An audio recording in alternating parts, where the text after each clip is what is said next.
Bismillahirrahmanirrahim. Assalamualaikum warahmatullahi wabarakatuh. Apa kabar pemirsa Assalamualaikum. di Jen Bimas Islam TV dimanapun Anda berada? Senang sekali saya Boy Aditya kembali hadir di dalam acara Obsesi obrolan seputar soal Islam.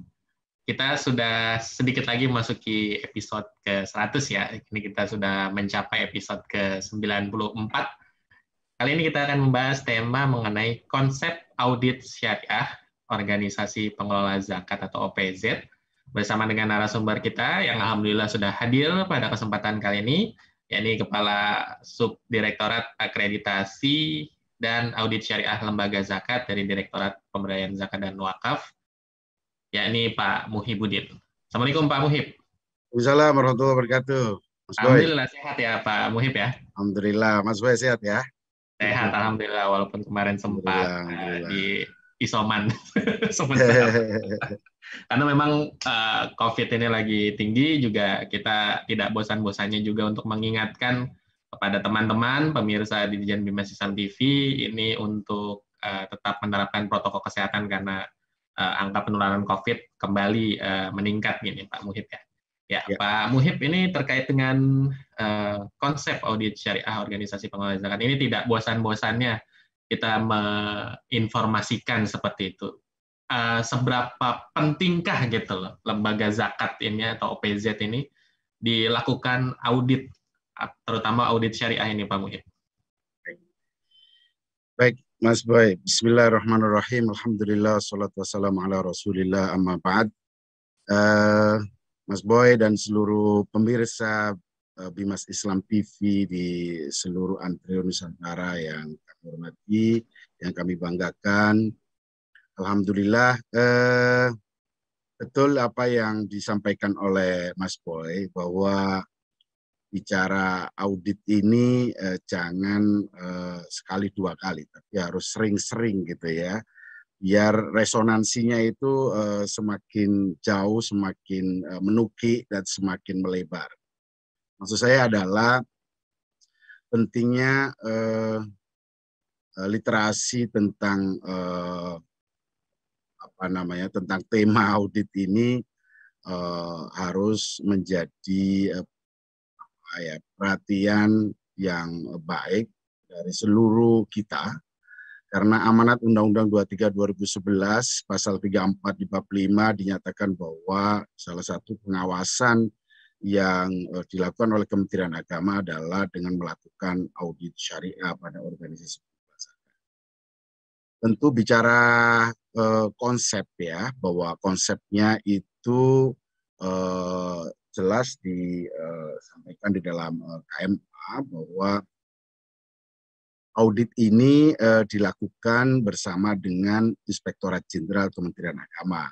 Jadi sebuah kerjasama untuk melakukan pengawasan dalam konteks audit syariah ini dilakukan oleh Direktorat Jenderal Bimbingan Masyarakat Islam dengan Inspektorat Jenderal. Oleh karena itu maka kerja yang baik ini akan kita tingkatkan di tahun 2022 ini, sebagaimana rencana kinerja kita bahwa kita akan melakukan BIMTEK ini Mas Boy, lalu BIMTEK peningkatan kapasitas auditor syariah, lalu kita juga akan meningkatkan jumlah daripada auditor kita. Insya Allah kita akan nambah 50 lagi auditor. Dari 31 yang kita punya, berarti nanti nambah 50, 81. Mudah-mudahan ini bisa menjangkau sebaran organisasi pengelola zakat, sehingga kita bisa maksimal untuk melakukan hal tersebut. Pertanyaan yang lebih mendasar sebenarnya, kenapa sih harus ada audit gitu ya Mas? Ini pertanyaan umum.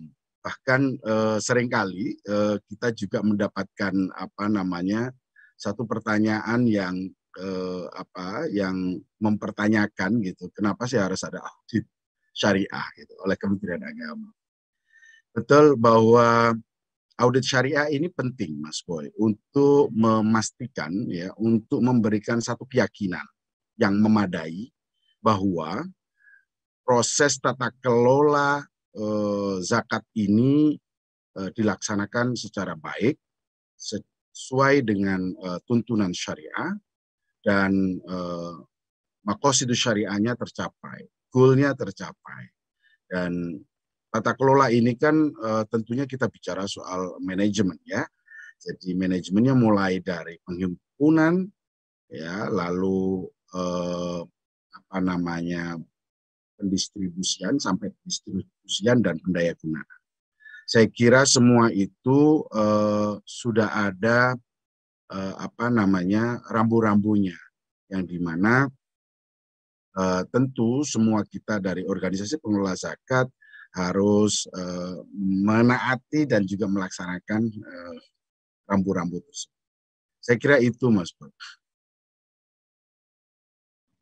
Ya, Pak Muhib, ini juga banyak yang menjadi pertanyaan juga ya dari pengelola LAZ gitu. Mereka kan juga kalau tidak salah punya semacam kayak ISO seperti itu ya. Betul, betul. Apa maksudnya? Apa bedanya ya? Apa bedanya gitu? Ya. Kenapa harus 2 kali gitu Iya, dilakukan audit sudah ada itu, ISO, sudah ada penilaian oleh KAP gitu ya. Iya. Sudah ada audit syariah, nanti kita juga akan melakukan akreditasi gitu ya. Betul. Betul. Isu ini adalah isu yang sangat menarik menurut saya untuk kita bersama-sama lakukan pendalaman, kita diskusikan, kita carikan kita luruskan hal-hal yang belum yang masih simpang siur. Saya kira itu kita tidak jemu-jemu dan udah beberapa kali ya di beberapa forum, tapi memang forum ini harus kita buat lebih wider than ya, lebih luas lagi skupnya, ruang lingkupnya, lalu kepesertaannya dan lain sebagainya, sehingga jangkauannya juga semakin luas. Memang untuk ISO ini kaitan dengan manajemen ya, ISO berapa dulu kan gitu ya, ISO 92, ISO berapa. Nah, spesifikasinya kalau ISO ini kan kayak lembaga sertifikasi atau lembaga akreditasi yang global atau yang internasional. Kita sendiri ada badan namanya BSNP. Nah, ini yang juga kita akan ajak kerjasama nantinya ya, kolaborasi untuk membangun akreditasi yang skupnya nasional gitu ya. Yang meskipun pada prakteknya kita ini sudah melakukan pendampingan gitu Mas Boy dengan dengan menggunakan alat ukur yang hampir sama lah, mirip-mirip dengan ISO, dengan namanya pendampingan akreditasi. Atau sebelumnya juga kita di 2019 mundur ke sana, kita melakukan namanya pendampingan audit. Tapi untuk konteks audit ini ya, dengan terbitnya KMA 99 itu, dan kita sudah melakukan kerjasama dengan Inspektorat Jenderal, maka audit itu kita laksanakan lebih profesional ya, lebih lebih baik lagi gitu, karena yang melakukan adalah auditor yang tersertifikasi SAS Zakat gitu ya. Jadi yang melakukan juga profesional, pelaksanaannya secara profesional, tata kelolanya juga kita kelola secara profesional. Artinya bahwa ada klasifikasi las mana yang mau melakukan perpanjangan itu yang kita berikan prioritas. Kalau las nasional kan harus setiap tahun ya, itu juga dengan las. Jadi ini semata-mata sebagai sebuah ikhtiar, sebuah upaya untuk menaikkan dan menjaga trust daripada masyarakat, kepercayaan masyarakat akan organisasi pengelola zakat kita. Dengan harapan bahwa dengan trust-nya semakin naik, trennya, ya, grafiknya semakin naik, maka harapannya adalah penghimpunan dan pendistribusian serta pendayagunaan dana zakat ini atau dana sosial Islam ini bisa semakin meningkat. Dengan begitu maka harapannya semakin banyak program-program yang bisa kita create untuk meningkatkan ekonomi umat kita dan bisa juga untuk memberdayakan masyarakat kita. Yang penting bahwa tata kelola ini harus harus kita berikan jaminan bahwa pelaksanaannya itu betul-betul sesuai dengan kaidah-kaidah, sesuai dengan aturan-aturan, sesuai dengan maqasid syariah. Makanya tagline yang sering disampaikan oleh teman-teman penggerak zakat kita ini harus aman secara regulasi, harus aman secara syar'i, gitu ya, harus aman juga secara NKRI, artinya bahwa keperpihakan penggunaan dana ini kita maksimalkan untuk meningkatkan taraf hidup masyarakat Indonesia kita. Kan masyarakat luar dulu, tapi yang lebih dekat ini masyarakat kita. Ya, bicara tentang para auditor ini tadi akan dikatakan menambah 50 ya Pak ya. Betul. Nah, nanti siapa yang akan melatih mereka gitu sehingga benar-benar mereka menjadi auditor yang berkompeten untuk mengaudit syariah dari lembaga-lembaga pengelola zakat. Betul. Kita sebagaimana yang telah lalu kita bekerja sama dengan lembaga-lembaga yang kompeten gitu ya untuk melatih, untuk memberikan input informasi, input pengetahuan untuk meningkatkan kapasitas intelektual dan juga pemahaman yang teknis gitu ya untuk teman-teman auditor kita. Lalu kita kerjasama dengan IAI untuk asesmennya sehingga nanti bisa dikeluarkan sertifikat auditor syariah zakat. Dan ini kayak ujian gitu, Mas Boy. Jadi ya harus lulus. Kalau sudah lulus punya sertifikat lah baru layak untuk kita melakukan. Kira-kira itu. Baik. Kalau untuk standarnya apa saja mungkin yang harus dikuasai oleh para auditor syariah ini? Tentu yang paling utama adalah tentang fikih zakat. Karena pemahaman ini penting. Kita mau ngaudit zakat, tapi kurang memahami fikih zakat, nantinya akan kurang pas ya, atau dikhawatirkan misleading ya dalam memahami tata kelola zakat atau pengelolaan zakat. Karena fikih zakat itu dasarnya, lalu kita juga harus memahami regulasi-regulasi mulai undang-undang, PP 14 ya 2014, lalu ada KMA, ada Dirjen dan segala hal yang melingkupi ya, ada Perbasnas dan sebagainya. Lalu kita juga harus memahami tentang nomenklatur yang ada karena kita akan bersinggungan dengan ekosistem zakat yang ada di daerah ya, terutama di Kanwil ada bidang Penais Jawa namanya atau ada yang namanya lain itu, lalu ada juga seksi di Kanwil yang sekarang sudah fungsional, lalu ada juga di Kemenak Kabupaten Kota ya kan, kita ada Gara Zawa penyelenggara zakat dan wakaf, dan bahkan di tingkat kabupaten kota kita juga ada Basnas ya kan, ada Basnas kabupaten kota, lalu di provinsi ada Basnas kabupaten, Basnas provinsi, lalu juga ada las-las yang di tingkat kabupaten kota juga ada yang tingkatnya provinsi. Nah, nomenklatur ini pemahaman tentang ekosistem perzakatan ini juga harus menjadi pengetahuan oleh seluruh auditor sehingga memahami betul bagaimana koneksitas antar ekosistem yang ada, lalu bagaimana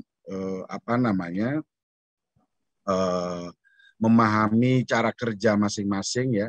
Ada Basnas itu tentu akan beda dengan LAS gitu ya cara kerjanya. Lalu mungkin di masing-masing juga meng-create sistem kerja, ada sistem pelaporan, ada sistem keuangan dan lain sebagainya mungkin beda gitu ya.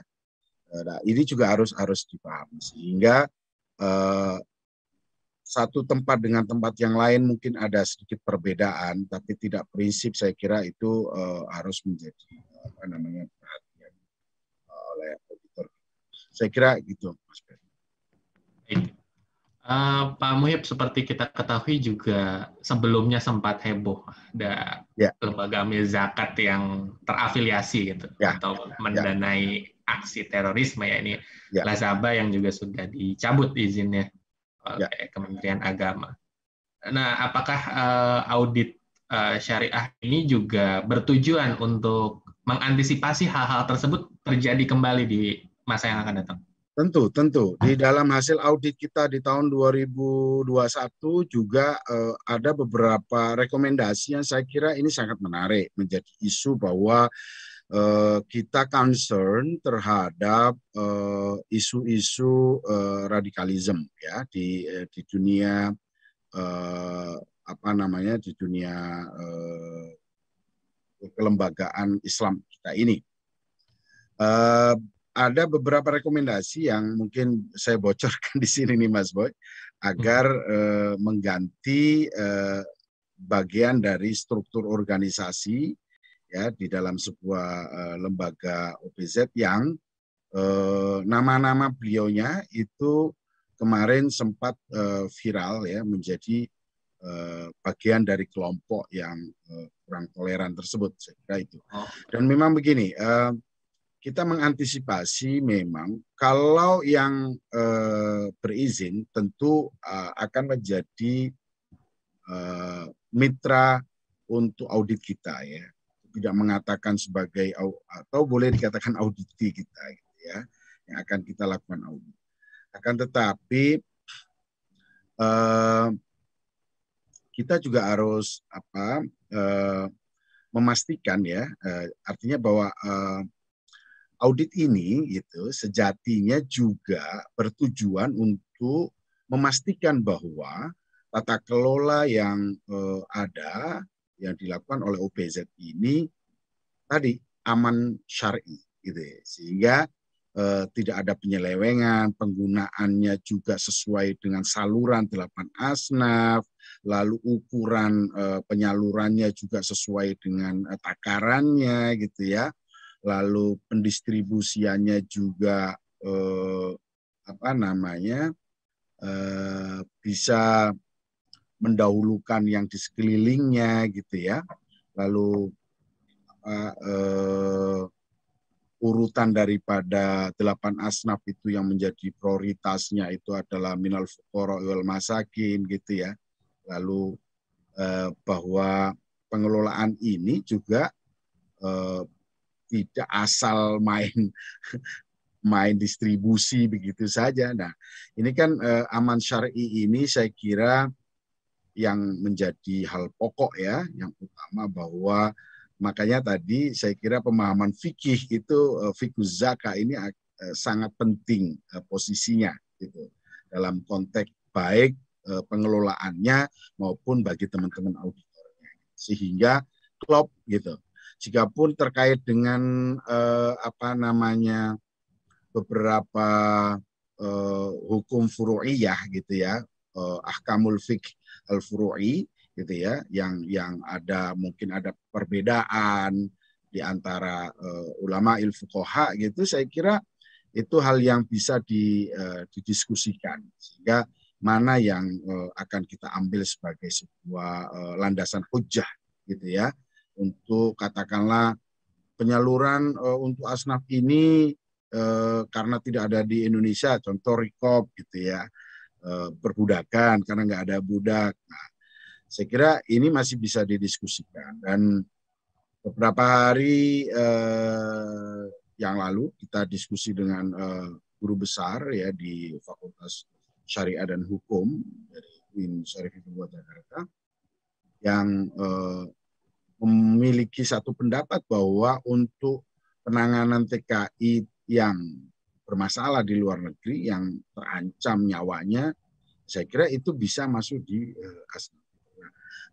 Isu-isu seperti ini saya kira menarik untuk menjadi bahan diskusi kita ya untuk menemukan satu titik temu gitu agar persoalan-persoalan yang sifatnya furu'iyah itu tidak menjadi penenggang kita, tapi malah menjadi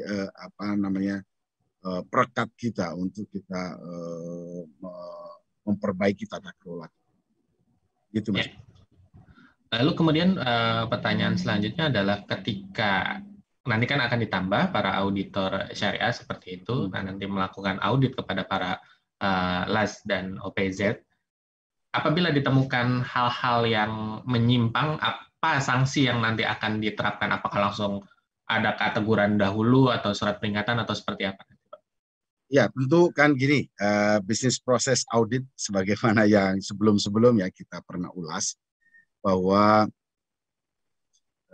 simpelnya gitu kan audit itu membandingkan antara kondisi yang ada dengan kriterianya, gitu ya.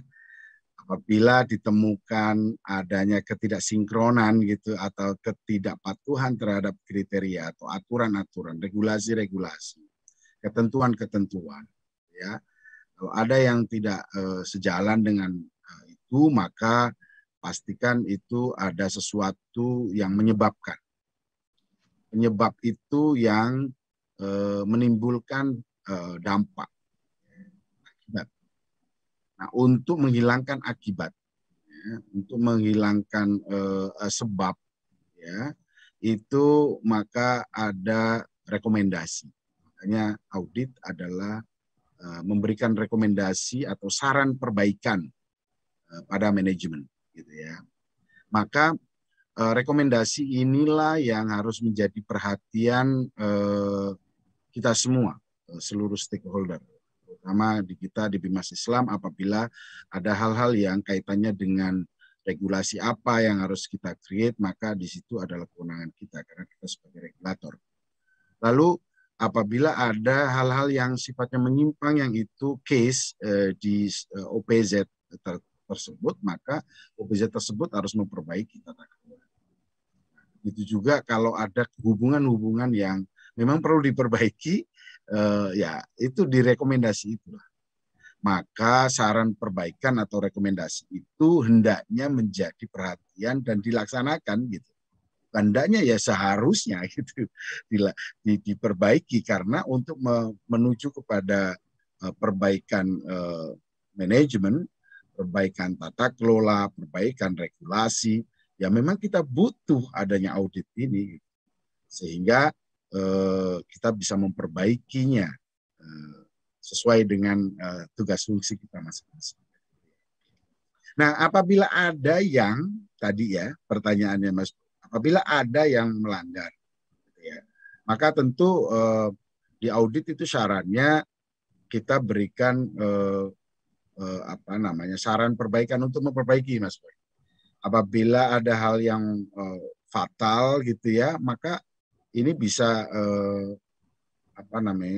kita sampaikan bahwa audit syariah ini juga bagian dari syarat diperpanjangnya izin daripada organisasi masyarakat itu. Tentu ini menjadi pertimbangan yang mendasar ya, karena apabila ditemukan semacam yang kemarin ya yang menjadi hot issue gitu ya, hot news gitu, maka ya harus dicabut, harus dicabut.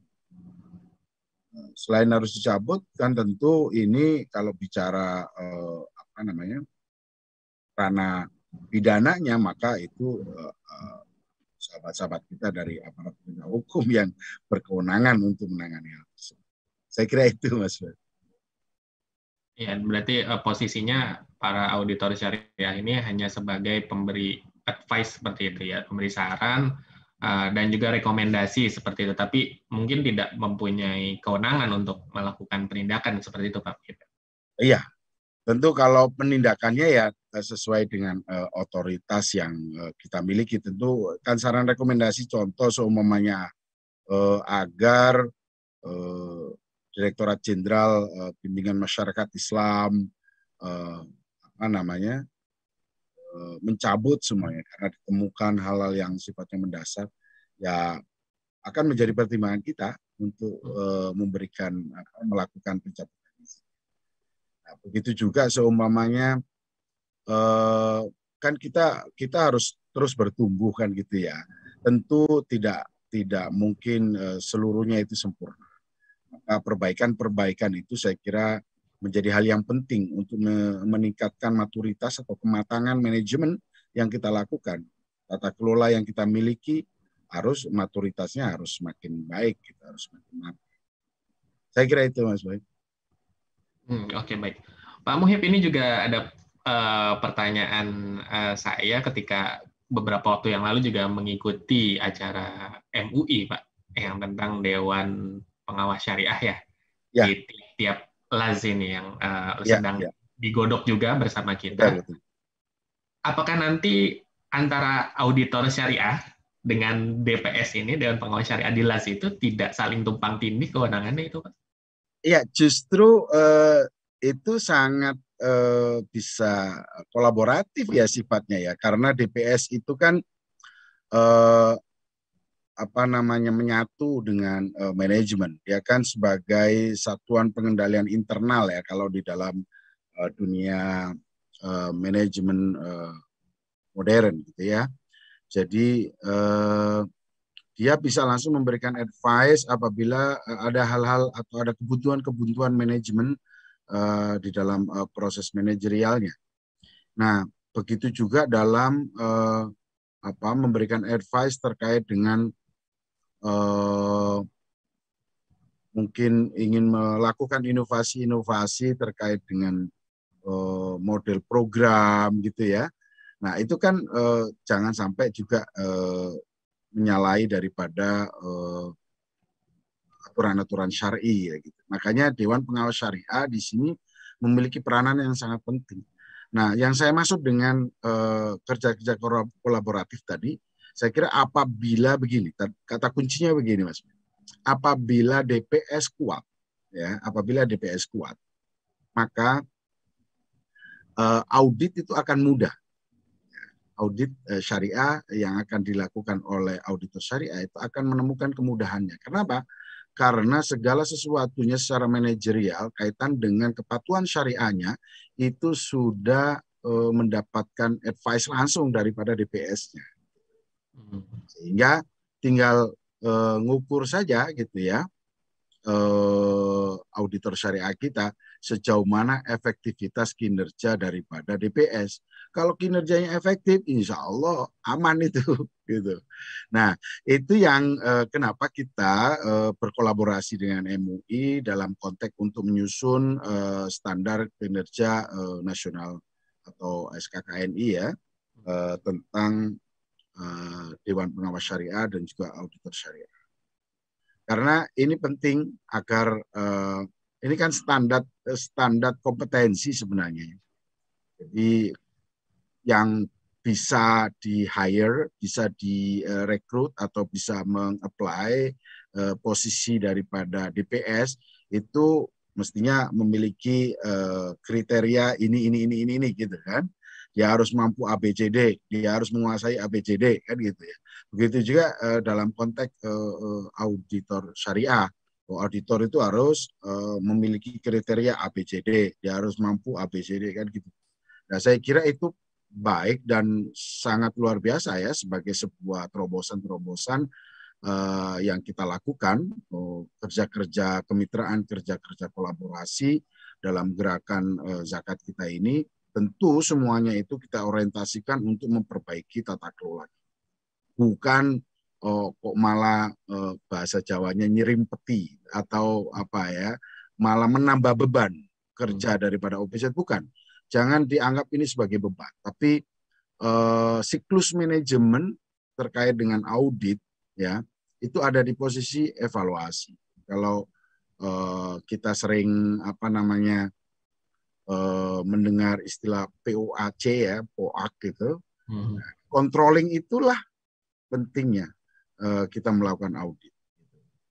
Nah, apa bedanya dengan audit KAP? Itu juga mestinya penting kita ketengahkan di seri yang sedang kita lakukan ini.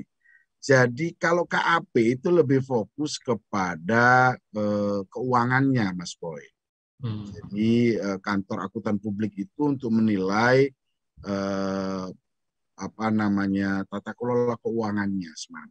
Tapi kalau audit syariah itu lebih umum ya, mulai dari proses penghimpunannya, bagaimana nanti sampai ke pendistribusiannya, terus program-program apa yang bisa di-create dalam konteks pemberdayaannya.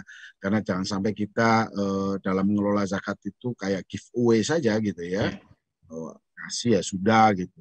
Tapi kan kita ingin memastikan bahwa kalau bahasa yang sudah dibakukan di KBBI itu kan mengentaskan kemiskinan kan gitu ya. Artinya bahwa saudara-saudara kita yang luar biasa dimuliakan oleh Allah posisinya karena disebut di dalam Al-Quran, itu sebenarnya harus kita dapat pastikan bahwa beliau-beliau itu mentas, bahkan kalau kemarin ada jargon ya, dari mustahik menjadi muzaki. Nah itu yang bagus.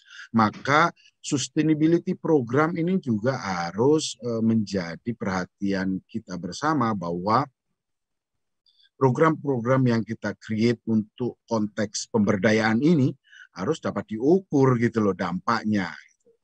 Bener nggak sampai mentas gitu. Bener nggak sampai berdaya. Karena pemberdayaan. Bener nggak sampai bisa menjadi muzaki kan gitu. Nah, ukuran-ukuran ini kan sangat measurable, sangat bisa diukur sebenarnya. Banyak alat ukur yang bisa kita gunakan untuk mengukur sebuah dampak social investment yang kita miliki. Itu Mas. Baik, buat pemirsa di Jambi Masisam TV, mungkin kita akan buka sesi pertanyaan dari teman-teman. Ini bisa langsung menuliskan di kolom komentar ya seputar konsep dari audit syariah dari organisasi pengelola zakat tadi yang sudah dipaparkan oleh Pak Muhib ini. Nah, ini juga kemarin kebetulan saya sempat berbincang-bincang seperti itu dengan salah satu pengurus zakat wakaf di Kemenak Kabupaten Kota ini, Pak. Ia juga mengatakan bahwa kualitas SDM juga di daerah itu belum terlalu merata ini, Pak Muhib. Jadi masih banyak mereka yang tidak tidak memahami gitu konsep dari pemberdayaan zakat tadi. Jadi tadi benar Pak Muhib bilang itu hanya sekedar seperti giveaway. Jadi hanya memberikan, menyalurkan, sudah selesai. Nah, jadi istilahnya program-program untuk pemberdayaan ekonomi ini bagi masyarakat asnaf lah istilahnya, para mustahik ini tidak terlalu terlihat nyata ini. Ini bagaimana ini Pak Muhib? Iya, betul sekali Mas Boy. Jadi pentingnya kita berkolaborasi ya. Makanya saya senang ini dengan saya sering gunakan ini jargonnya Kiai Ajat ini dari Mas. Kita harus harus concern dengan 3K. Ya, ini komunikasi, koordinasi, dan kolaborasi. Saya kira pergerakan zakat ini adalah pergerakan yang harus kita harus kita seriusi bersama, harus menjadi kerja jamaah, kira-kira gitu. Karena tidak bisa kita kerja secara parsial. Semua kita harus bergandeng tangan. Seluruh organisasi pengelola zakat tidak boleh tidak kenal dengan PZ lainnya, tidak boleh tidak mengenal dengan pengelola zakat lainnya. Saya kira kerja-kerja kolaboratif ini penting dengan seluruh stakeholder ekosistem pengelola zakat ini harus saling bahu membahu. Makanya saya sangat mengafirmasi ya, senang dengan yang disampaikan oleh Bapak Direktur Pemberdayaan Zakat dan Wakaf tempo hari bahwa pemberian zakat itu tidak hanya cukup dengan kita memberikan bantuan bahan pangan atau sembako. Karena kita harus berpikir secara sustainability. Kita berpikir yang berkelanjutan. Jadi kerja-kerja community development ya yang berbasis masyarakat, berbasis kelompok. Ini saya kira dampaknya akan lebih terasa. Jadi bicara soal filantropi ini kan bicara soal social investment. Social investment ini bisa diukur sebenarnya. Sejauh mana sih dampaknya, kayak yang kita miliki kan ada program-program mercusuar kita di pemberdayaan zakat dan wakaf. Mohon maaf, ini saya promosikan sekalian ini di subdit 1, subdit 2 ini kan. Ada kampung zakat yang kita create dan sudah di beberapa titik ini menemukan satu pola kolaborasi yang cukup luar biasa baik.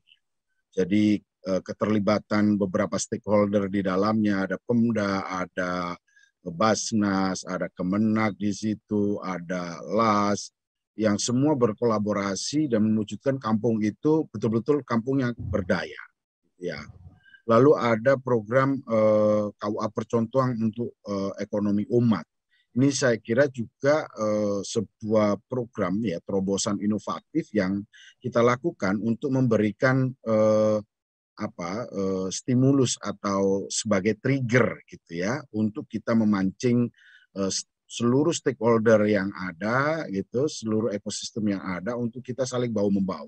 Dan ini kan sudah diikat erat dengan kolaborasi dengan beberapa LAS gitu ya, dengan OPZ yang ada di daerah tersebut. Dan saya kira ini kalau kita ciptakan sebuah ekosistem yang menjadi lebih luas lagi, saya kira Pemdanya jadi in charge di dalamnya, lalu ada nanti mungkin ada perguruan tinggi yang di dalamnya juga ya ikut in charge, terus juga ada lembaga-lembaga keagamaan, ada masjid, ada UPZ ya, unit pengelola zakat yang di level lokal itu juga bisa terlibat.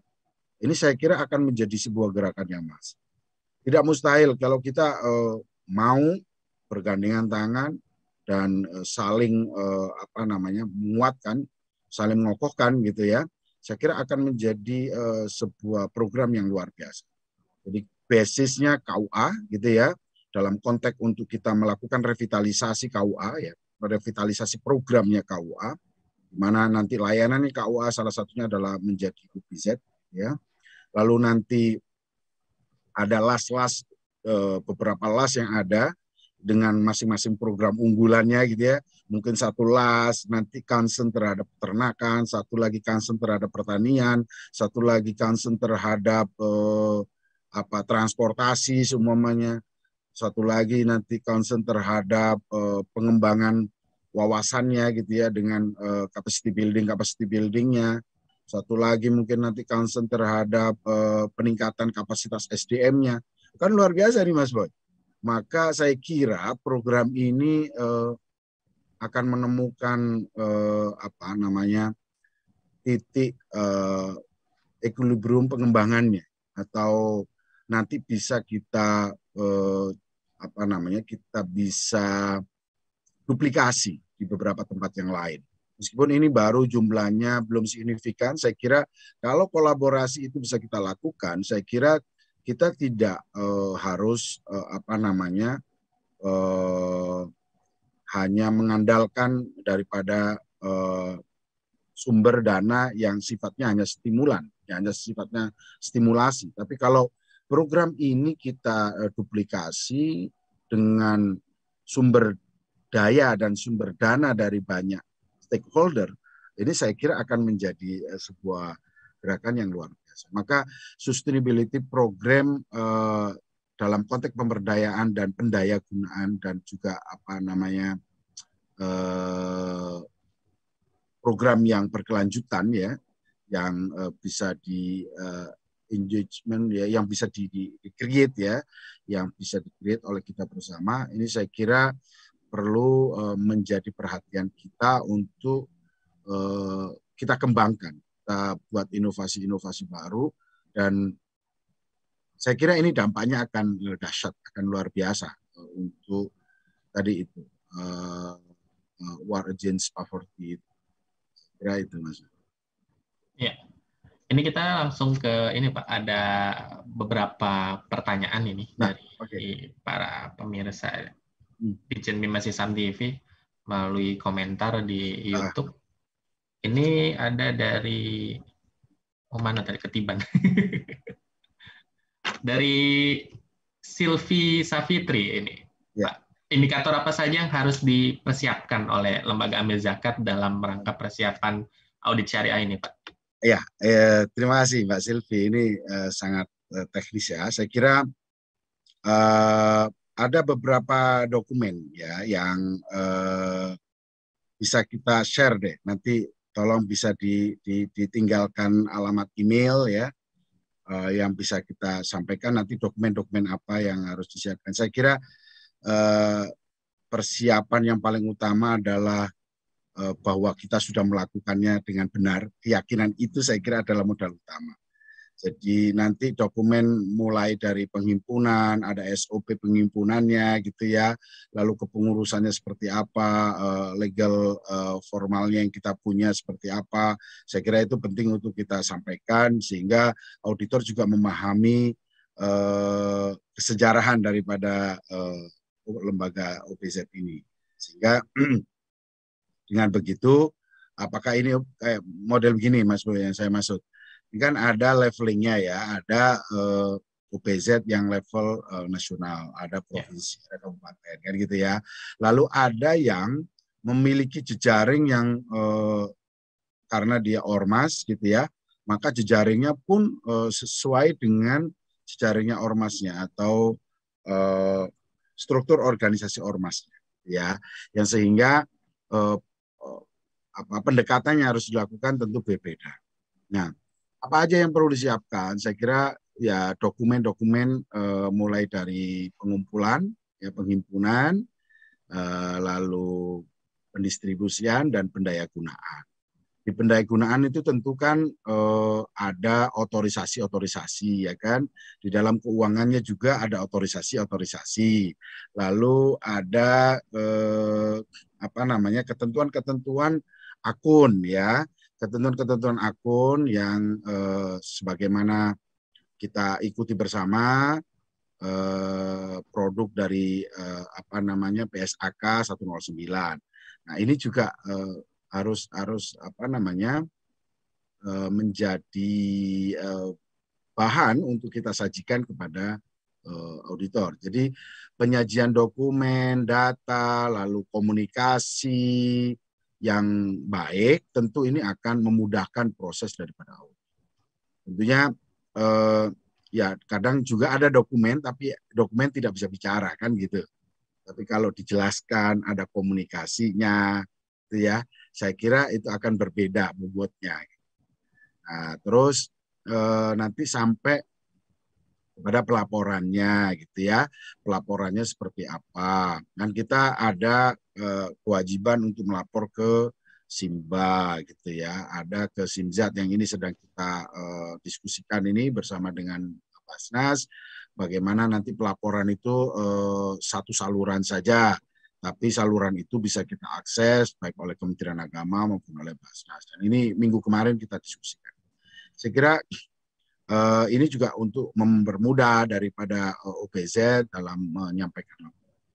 Sekali lagi saya juga menghimbau nih kepada seluruh OPZ yang ada, ayo kita melapor. Kenapa sih penting laporan itu? Karena untuk kita konsolidasi dan konsolidasi itu akan menjadi sebuah informasi bahwa dari potensi yang telah dilakukan kajiannya sekitar 300 T itu kita sudah melakukan upaya-upaya ini sudah bisa sampai ke berapa gitu ya. Sehingga kemarin rilis terakhir dengan 11 T yang disampaikan oleh Basnas, saya kira ini masih belum menyasar kepada contoh pengelola-pengelola zakat yang level lokal gitu ya, yang UPZ, ada yang berbasis masjid, ada berbasis lembaga keagamaan. Saya kira ini kalau terkonsolidasi semuanya, saya kira potensi itu betul-betul nyata.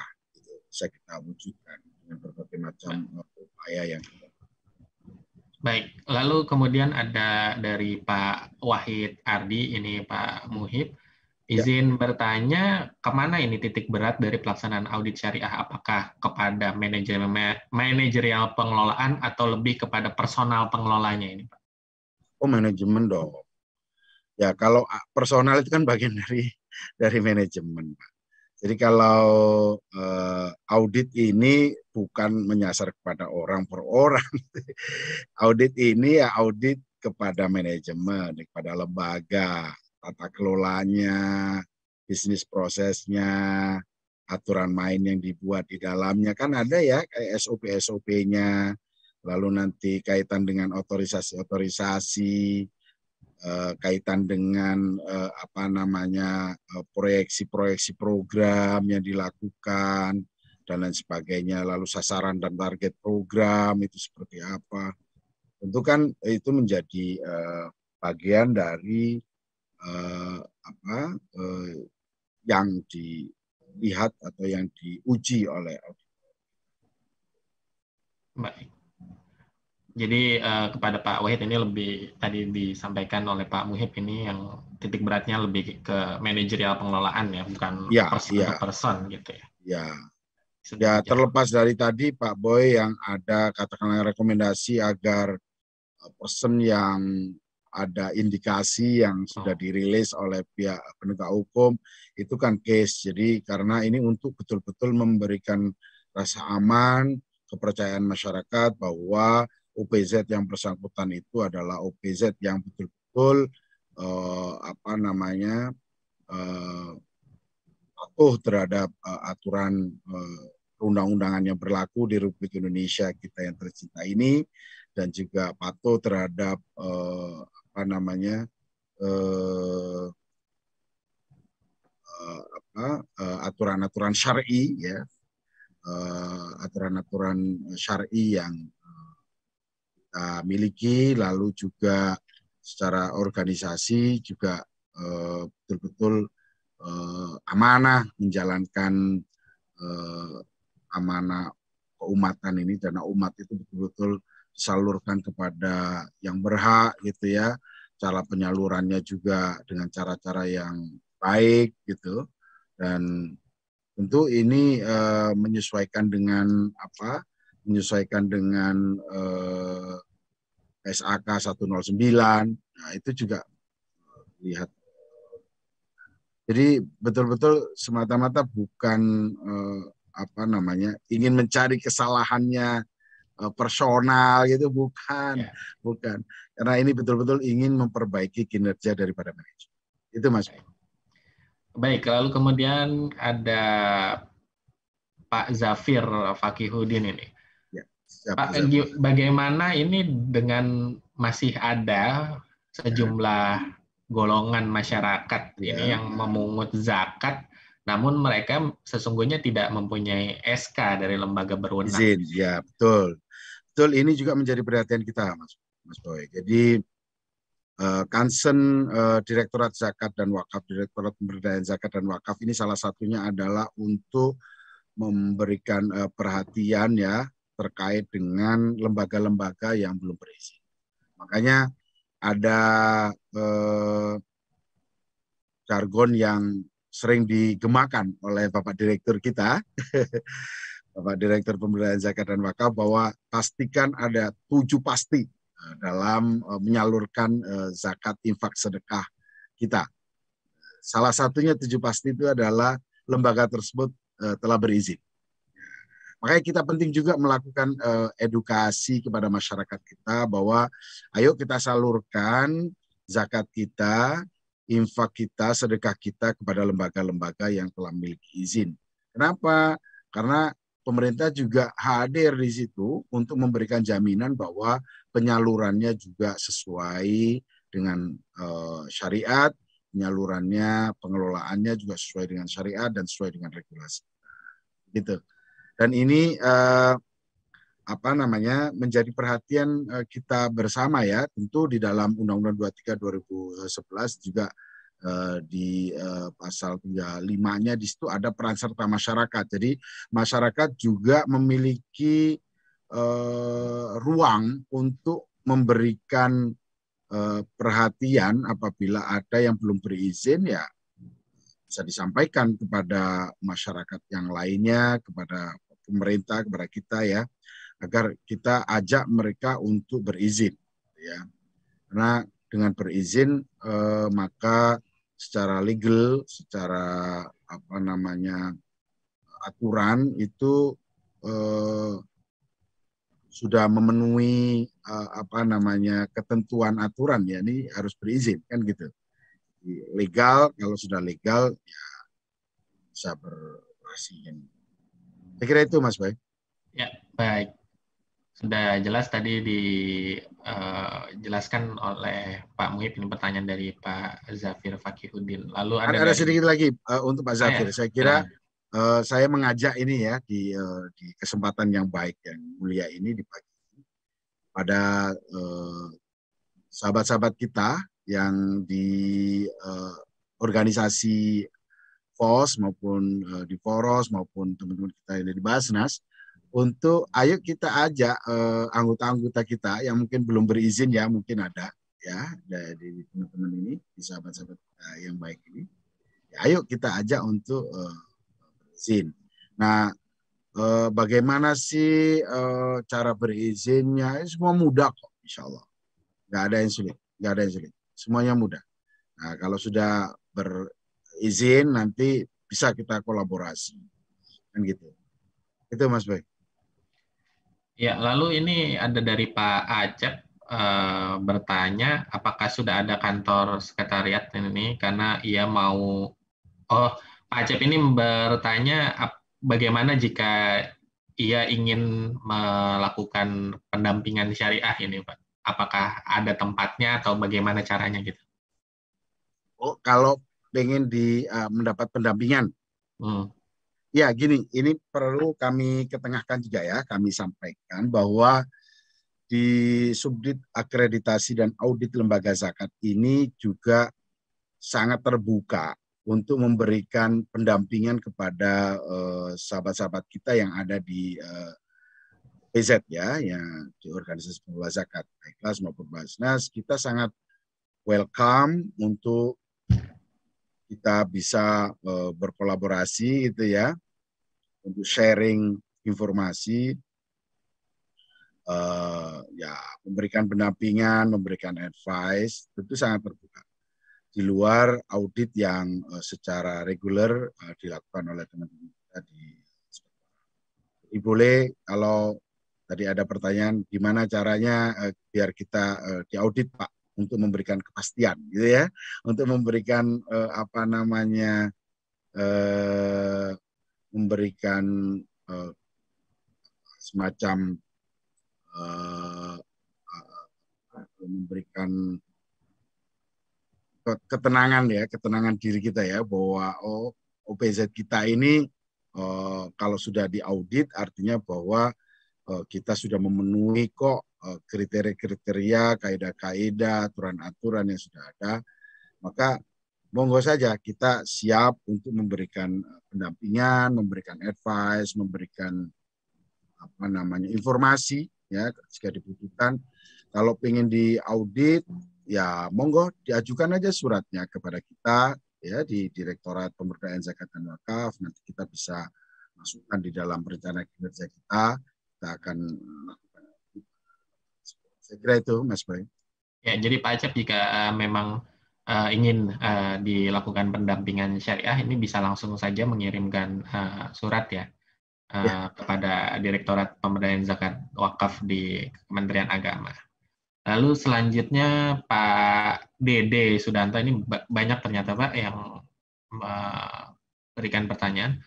Ini kapan mau mengadakan ini Pak? Kapan diadakannya asesmen terhadap para calon auditor syariah dan apa kewenangan Kemenak Provinsi, Kabupaten, Kota, Kemenak Provinsi dan Kemenak Kabupaten Kota terhadap lembaga zakat yang terdapat di wilayahnya sebelum adanya auditor syariah. iya betul. Saya kira ada dua stressing pertanyaan tadi ya. Yeah. Yang pertama adalah kapan apa namanya peningkatan kapasitas atau BIMTEK tadi yang sebagaimana informasi yang saya sampaikan di depan tadi dilaksanakan insya Allah di bulan ini. Ya. Mudah-mudahan bisa terlaksana di bulan ini. Dan ini karena kriterianya kita menginginkan apa namanya, inputnya itu sudah auditor, jadi tidak menerima dari luar, Mas Boy. Jadi kita sudah kerjasama dengan Inspektorat Jenderal, jadi auditor Inspektorat Jenderal yang sudah memiliki sertifikat sebagai auditor, gitu ya, yang dalam binaannya BPKP.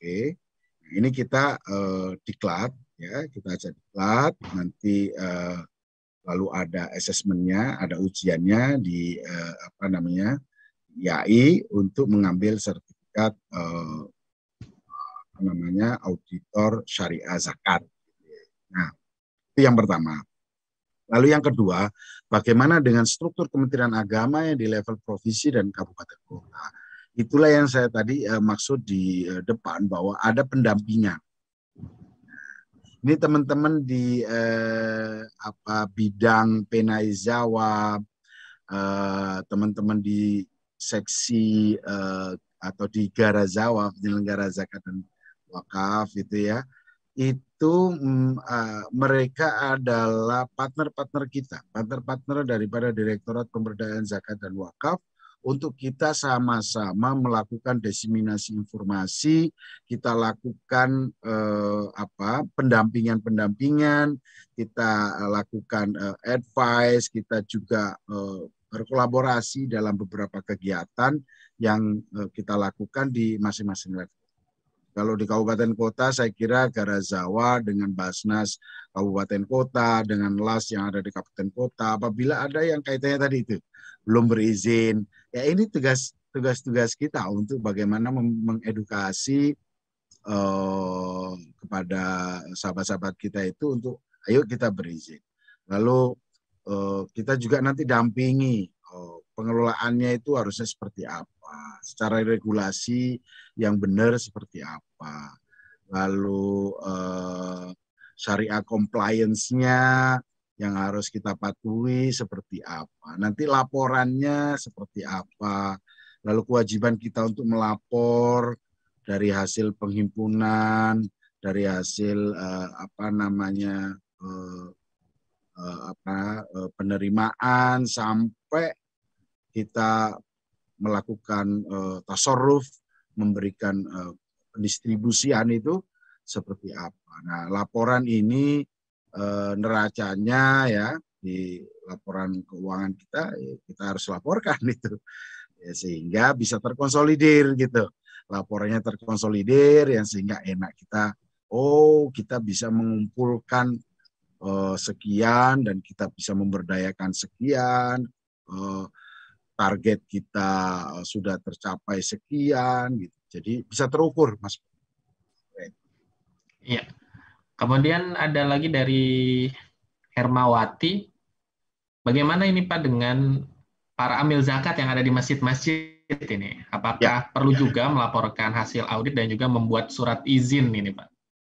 ya saya kira kita dorong kita makanya dengan program revitalisasi KUA ini salah satunya adalah kita mendorong kepada komunitas-komunitas kecil ya, seperti masjid, ada musola juga, ada apa namanya madrasah gitu ya, ada surau dan lain sebagainya yang membantu masyarakat sebenarnya ya.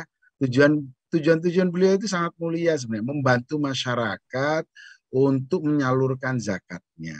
Nah, saya kira ini bisa melapornya di Basnas Kabupaten Kota. Nah, nanti syukur kalau ada di kecamatan itu ada UPZ-nya, nah bisa cukup konsolidasi laporannya bisa melalui UPZ. Dan alhamdulillah ini Mas Boy, ini informasi yang harus kita apa namanya tangkap ya, bahwa kita di Direktorat Pemberdayaan Zakat dan Wakaf dalam hal ini Subdit Akreditasi dan Audit Lembaga Zakat telah menghasilkan satu aplikasi tentang penyusunan laporan UPZ. Ya, UPZ masjid, UPZ musola. Ini bisa menggunakan aplikasi ini. Dan ini kita bisa berikan baik softwarenya maupun nanti BIMTEK-nya ya secara free gitu ya. Nanti kita akan banyak berikan aplikasi ini kepada teman-teman di UPZ yang di masjid dan lain sebagainya. Baik, ini mungkin pertanyaan terakhir ini Pak, karena kita Ya. juga sudah memasuki penghujung acara.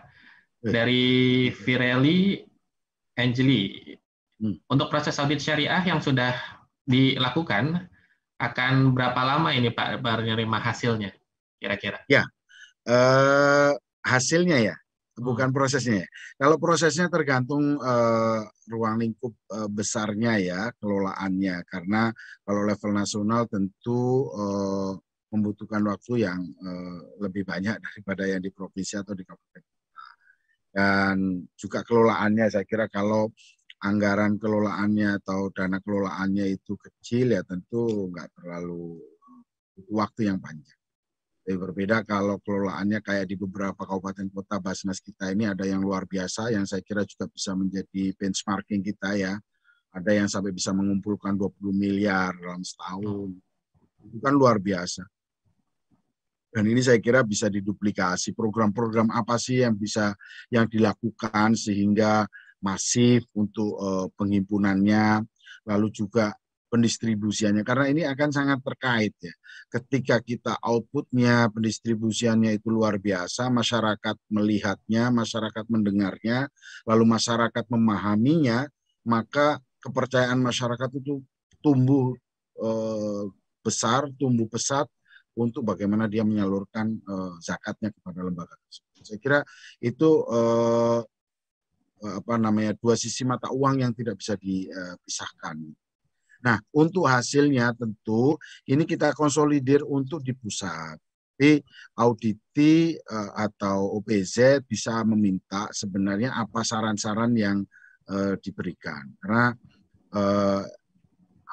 SOP-nya sih memang kita ya kalau di aturan harus ditindaklanjut itu selama 6 bulan selambat-lambatnya. Kalau laporannya ya as soon as. Kalau sudah selesai audit mestinya kan secara aplikasi sebenarnya bisa laporan itu bisa diterbitkan. Tapi memang karena harus ada tanda tangannya pimpinan inspektorat kan, tentu harus tanda tangan Pak Irjen dulu, nanti dari inspektorat disampaikan kepada Direktorat Jenderal Bimbingan Masyarakat Islam. Tapi sebenarnya OPZ itu berhak untuk mendapatkan informasi ya daripada auditor apa aja yang disarankan dalam rangka perbaikan tata kelola yang dimiliki. Itu Pak Bayu. Ini ditambahkan juga nih oleh Bu Vireli juga nih, ya.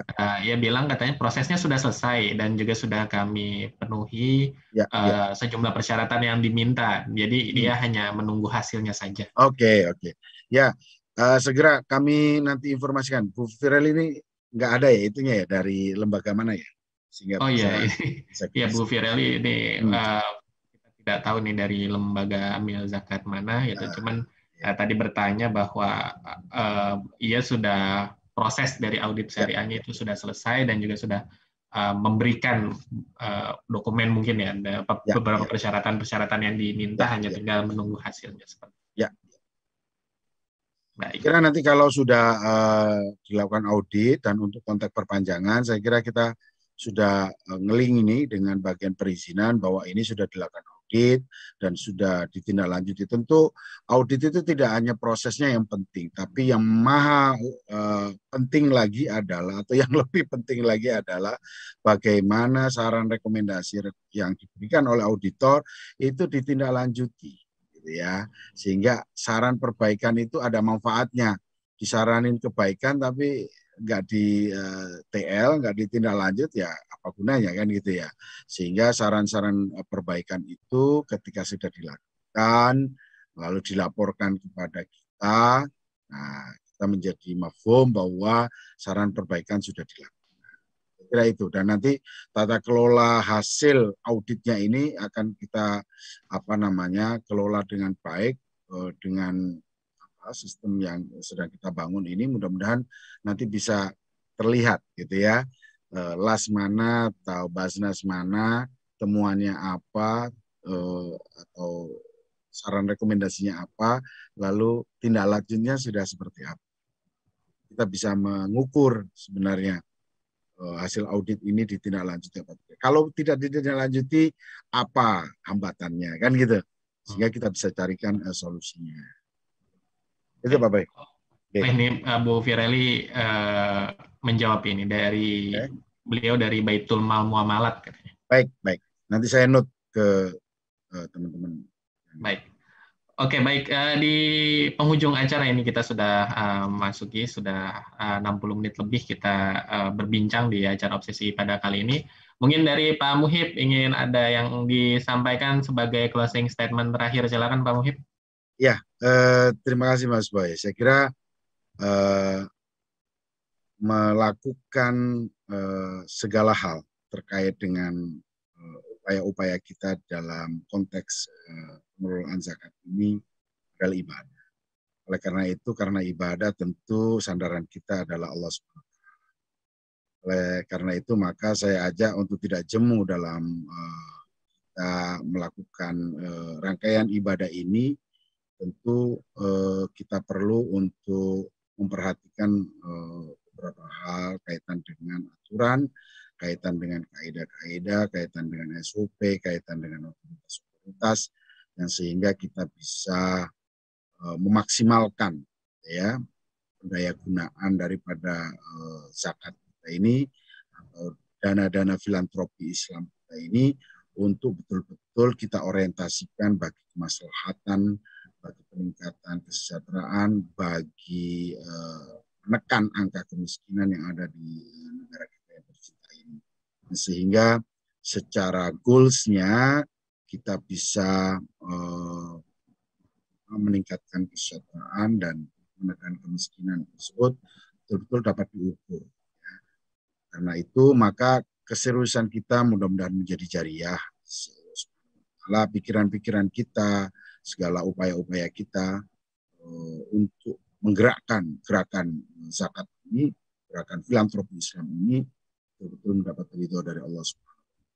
Oleh karena itu sekali lagi 7 pasti dalam penyaluran dalam menyalurkan zakat harus menjadi perhatian kita. Ini harus kita gemakan terus-menerus, dan bagi teman-teman yang belum berizin, ya las-las yang belum berizin, ayo diurus izinnya, sangat mudah. Ya, rekomendasinya dari Basnas, gitu ya. Nanti ada skala levelnya yang menerbitkan izinnya, yang dulu sudah pernah diobrolkan di obsesi sebelumnya. Ya. Dan tentu audit ini adalah sangat penting untuk kita semuanya, terutama untuk OPZ, agar meningkatkan trust masyarakat. Ya, dengan trust masyarakat tinggi, maka kita harapkan penghimpunan kita juga akan semakin naik, dan pendaya gunaan yang kita lakukan, program-program yang kita lakukan akan semakin baik lagi dan semakin menjangkau lebih luas lagi. Saya kira itu, Mas Bay. Ya, baik, terima kasih Pak Muhib, dan juga saya akhiri juga dengan kutipan juga dari Pak Direktur Pemberdayaan Zakat dan Wakaf, Pak Tarmizi Tohor, yang sempat berulang kali menyampaikan bahwa tujuan utama dari zakat itu adalah pemberdayaannya, bukan hanya sekedar pendistribusian atau penyaluran, tapi bagaimana pemberdayaan masyarakat agar mendapatkan kualitas taraf hidup yang lebih baik. Seperti itu Pak Muhib ya. Terima kasih Pak Muhib atas waktunya mengisi obsesi pada kesempatan kali ini, dan juga terima kasih kepada para pemirsa di Gen 5 Islam TV, baik yang menyaksikan melalui channel YouTube maupun melalui akun Facebook kami. Dan akhir kata, saya Boy Aditya pamit undur diri dari hadapan Anda. Terima kasih atas perhatiannya. Wassalamualaikum warahmatullahi wabarakatuh. Waalaikumsalam warahmatullahi wabarakatuh.